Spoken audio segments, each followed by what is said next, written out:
ഇവിടെ ഞാൻ നേരത്തെ സൂചിപ്പിച്ചിട്ടുണ്ട്, പാലക്കാട് തെരഞ്ഞെടുപ്പിൻ്റെ സമയത്ത് മാധ്യമങ്ങൾ ചോദിച്ചു എന്താണ് MLA ആയാൽ ചെയ്യുക എന്ന്.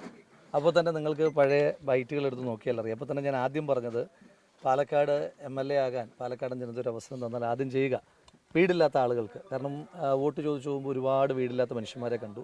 ചെറിയ ടാർപോളിൻ ഷീറ്റിൽ മറച്ചു വെച്ചിരിക്കുന്ന മനുഷ്യന്മാർ, വീടെന്ന് പറയുന്ന സങ്കല്പമുള്ള മനുഷ്യന്മാരെ വരെ കണ്ടു. അപ്പോൾ വീടെല്ലാവരും ഒരു സ്വകാര്യമായ വലിയ ആഗ്രഹമാണ്. അപ്പോൾ അതിനു വേണ്ടിയിട്ടുള്ളൊരു ശ്രമം നടത്തുന്നു. അപ്പോൾ സർക്കാരിൻ്റെ PMAYയും ലൈഫ് പദ്ധതിയൊക്കെ ഉണ്ട്. അപ്പോൾ അതിൻ്റെ കാലതാമസങ്ങളും നൂലാമാലകളും ഒക്കെ നമുക്കറിയാം. അപ്പോൾ അതെല്ലാം ഒഴിവാക്കിക്കൊണ്ട് പാലക്കാട് നിയോജകമണ്ഡലത്തിലെ അർഹരായ മുഴുവൻ ആളുകളും കണ്ടെത്തി വീട് കൊടുക്കുന്ന പദ്ധതിയാണ് സ്മൈൽ.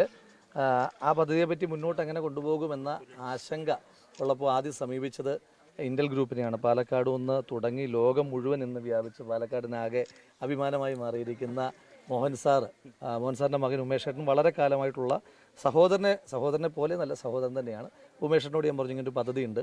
അപ്പോൾ സ്മൈൽ എന്ന പേര് പറഞ്ഞപ്പോൾ പുള്ളി വളരെ അതിനോട് ഒരു താല്പര്യം തോന്നി.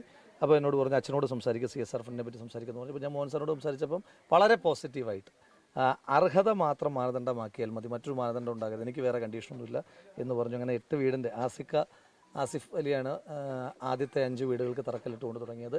അതിനുശേഷം സൈജു കുറുപ്പ് വന്നു, പിന്നെ ജോഫിൻ വന്നു, ഇപ്പം തൻവി എത്തി. ഇപ്പം ഇവരോടെല്ലാം തൻവിയോടൊക്കെയുള്ള പ്രത്യേകമായിട്ടുള്ള സ്നേഹവും സന്തോഷവും ഈ അവസരത്തിൽ രേഖപ്പെടുത്തുവാൻ ആഗ്രഹിക്കുകയാണ്. തുടർന്നും പാലക്കാട് തല ചായ്ക്കാൻ ഇടമില്ലാത്ത മുഴുവൻ മനുഷ്യന്മാർക്കും ഭവനം കൊടുക്കുന്നൊരു പദ്ധതിയാക്കി മാറ്റാനുള്ള സഹായം എല്ലാവരുടെയും ഭാഗത്തുനിന്നുണ്ടാകണം അഭ്യർത്ഥിക്കുകയാണ്.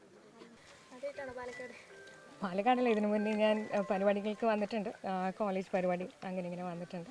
ഇങ്ങനെയൊരു പരിപാടിക്ക് ആദ്യമായിട്ടാണ്. ഭയങ്കര സന്തോഷം തോന്നും. ഞാൻ പറഞ്ഞ പോലെ രാഹുൽ കുറച്ചു കാലം മുന്നേ തന്നെ എന്നോട് പറഞ്ഞിട്ടുണ്ടായിരുന്നു ഇങ്ങനെയൊരു ഇനീഷ്യേറ്റീവ് എടുക്കുന്നുണ്ട്, അപ്പോൾ ഏതെങ്കിലും ഒരു പരിപാടിക്ക് വരണം എന്നുള്ളത്. അപ്പോൾ ഭയങ്കര സന്തോഷമുണ്ട് ഓർത്ത് വിളിച്ചതിനും എനിക്ക് വരാൻ പറ്റിയതിനും ഒക്കെ. ഈ പറഞ്ഞ പോലെ ഭയങ്കര എല്ലാവരും നമ്മളെല്ലാവരും ഭയങ്കര വലിയൊരു ആഗ്രഹമാണ്, ഭയങ്കര വലിയ സ്വപ്നമാണ് ഒരു സ്വന്തമായിട്ടൊരു വീട് വേണം എന്നുള്ളത്. സോ അങ്ങനെയൊരു ആവശ്യക്കാർക്ക് വീട് വെച്ച് കൊടുക്കുന്നത് ഐ തിങ്ക് രാഹുലിനും സാറിനും ഒക്കെ ഞാൻ നന്ദി പറയുന്നു. I think it's A very great initiative. ഭയങ്കര സന്തോഷം ഭാഗമാകാൻ പറ്റിയതിന്. ഇന്റൽമണിയിൽ രാഹുൽ സമീപിച്ചതിനെ ഞാൻ എഗ്രി ചെയ്തു. അർഹതപ്പെട്ടവർക്ക് മാത്രമേ കൊടുക്കാവൂ എന്നുള്ളത്, അർഹതയില്ലാത്തവർക്ക് കൊടുക്കരുത്. അതാണ് എൻ്റെ പോളിസി. അപ്പോൾ വയനാട്ടിലാണെങ്കിലും നമ്മളത് തന്നെ ഉദ്ദേശിക്കുന്നുള്ളൂ. അപ്പം അർഹതപ്പെട്ടവർക്കാണ് കൊടുക്കണം, കൊടുത്തേ ഒക്കത്തുള്ളൂ. അതാണ് നമ്മുടെ ആവശ്യം. മനുഷ്യന് ആവശ്യം എന്താണ്? വീടാണ്. കയറിക്കിടക്കാൻ ഒരു പുരയിടം, അല്ല ഒരു വീട്, അതാണ് ഏറ്റവും അത്യാവശ്യം. അതിലേക്ക് ദൈവം അനുഗ്രഹിച്ച് ഇതുവരെ എന്നെ സഹായിച്ചു, ഇനിയും അങ്ങോട്ട് നടക്കട്ടെ എന്നുള്ള മാത്രമൊരു പ്രാർത്ഥനയോടുകൂടി ഞാൻ എൻ്റെ വാക്കുകൾ ചുരുക്കുന്നു.